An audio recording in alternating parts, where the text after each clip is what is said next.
Well, folks, the World Cup 2014 is over, but its stains is still there, and I would like to talk about a few things that took place in this World Cup in order to expose to the international media that may not be aware of some facts that took place in Brazil 2014 that, of course, are all related to the match between Brazil and Germany with that absurd result by German 7, Brazil 1.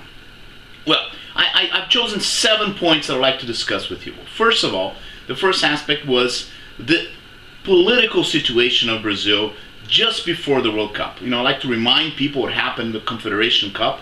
Well, there's this big turmoil where the elites of Brazil, promoted by some media, were extremely anti the government, opposing to the current government. There was a lot of exposure to the expenses of building the stadiums, the education being neglected. So the elites of Brazil, the high class of Brazil, were very angry at the current government, and Brazil will have election in 2 months, about 2 months and a half after the World Cup. So this situation, this scenario was chaotic just before the Cup and during the Cup as well, but nothing was mentioned. During the time, the World Cup started, the matches start like as a great games.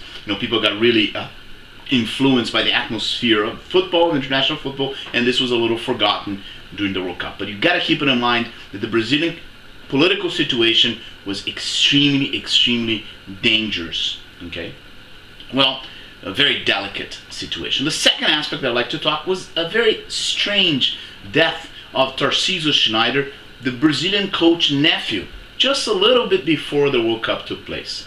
Nothing was commented about it. It was mentioned in the media, the fact that he died, that this gentleman died, and he was linked to Filipão, was his nephew. But there was not a lot of commentaries about it. This was a fact that was completely forgotten during the World Cup. The third fact that I would like to talk was the great exposure that Germany had just before the Cup, like as soon as they arrived in Brazil, saying that they were very friendly, almost trying to promote the German team as a German cause before the Cup by the media.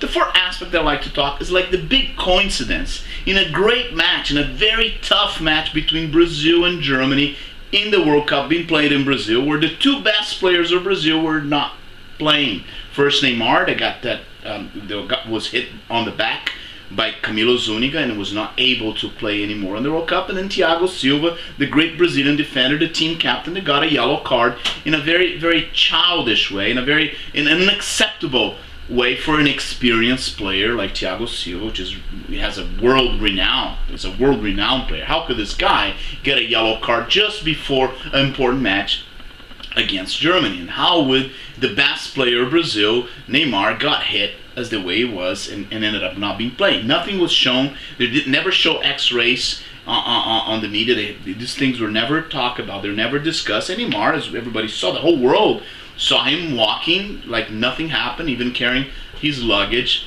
in the match that Brazil played against Holland in the third and fourth place match played in Brazil. Another aspect that I'd like to talk about is the way that the Brazilian team handled that loss in a very unnatural way. Where usually after having third and fourth goal score against your team, players become more aggressive. They start committing more fouls, or they start playing dirty soccer. That's a natural response, and everybody that plays soccer is aware of that. Nothing happened. Even Filipão, who has always been a brute, has always been a coach that complained a lot of the referee when his teams are losing, was doing absolutely nothing. Brazil accept the loss, not by 1, not by 2, by 3, which would be normal, but by 7-0. The match was 7-0 till Brazil scored the goal, its honor goal, and Germany almost scored the 8th goal, and nothing was done. Brazil showed a completely passive attitude towards the match. And the German attitude is another aspect, the fourth aspect I'd like to talk about, where the German team actually, kept on scoring goals, like exposing their best players to a possible and potential and normal violence that the Brazilian players could have done, exposing his players to get cards instead of after scoring 3 goals, taking some of the best players out, kind of sort of just like spending time in order to achieve the victory and move on to the final. That should be the normal attitude by the German team. But instead of that, almost like they had a mission on their feet, they kept on scoring goals that could jeopardize their chances to play against Argentina due to a fight against Brazil that had been completely demoralized, or a red card, or even some players that could have gotten hurt and not play against the final. He didn't take the best players. They continued massacring Brazil, demoralizing Brazil, as they had a mission on that match. And that's another thing that I think should be investigated.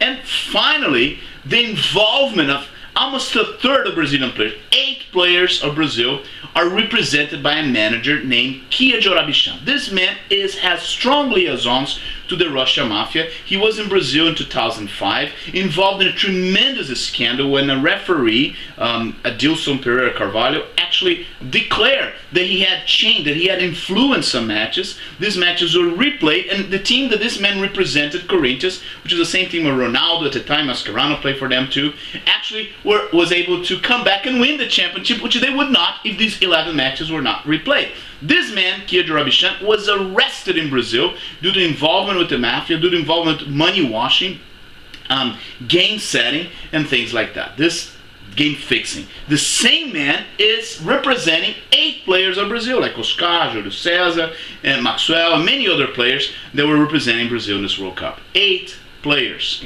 So these things have got to be investigated, because this is a stain in the World Cup, like if you consider all these aspects, the political scenario of Brazil, the injury of Neymar, the yellow card for Thiago Silva, the German attitude in the game, the Brazilian attitude in the game, the death of Filipão's nephew, and the involvement of Kia Jorabichand, a criminal representing Brazilian players. All that together, I think, it indicates a clear situation, and that happened in the field. If you observe the way the Germany play in the World Cup, nothing outstanding. Had a really tough match against Ghana, really tough match against Algeria, really tough final against Argentina, which had a mediocre team. Besides Messi, Argentina had just a common, ordinary kind of players. With that same German team that had a tough time with Algeria, a tough time with the United States, would beat Brazil by 7-1. Brazil had all these players playing in Real Madrid, Manchester United, in great teams throughout Europe. They're not ordinary players. Players like Marcelo, like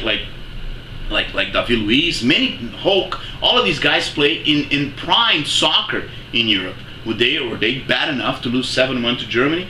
All of these things have got to be investigated, and I think this is something for not just for the federal Brazilian police, but for the Interpol as well to take charge, because soccer is becoming like boxing in the 40s and 50s, and that's something that we cannot accept and tolerate. Okay, so this is my final commentary for this World Cup. Too bad it had been a great cup, and we have this great stain in this match between Brazil and Germany. They, I think, ought to be investigated. I'll see you next time.